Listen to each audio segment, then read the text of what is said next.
బంధువులు, రక్త సంబంధులు, కుటుంబం, స్నేహితులు, బలగం, సొసైటీ ఎంత ఇంపార్టెంటో ఈ వీడియో మనకి నేర్పిస్తుందండి. ఫస్ట్ టైం ఎగురుతూ ఉంది పక్షి. తన తల్లి దాన్ని ఫాలో అవుతూ ఉంది. దానికి తెలియదు దానికి ఎంతమంది శత్రువులు ఉన్నారు.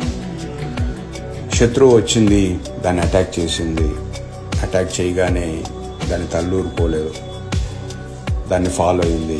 ఇది చూసిన దానికి సంబంధించిన బలగం అంతా లేచింది. చూడండి, అందరూ ఫ్రెండ్స్, బంధువులు అందరు లేచి దాన్ని అటాక్ చేస్తూ ఉన్నాయి. దానికి వేరే ఆప్షన్ లేక దాన్ని వదిలేసి వెళ్ళిపోయింది.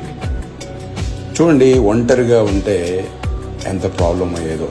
అందుకే బంధువులు, స్నేహితులు, రక్త సంబంధులు, బలగం అనేది చాలా ఇంపార్టెంట్.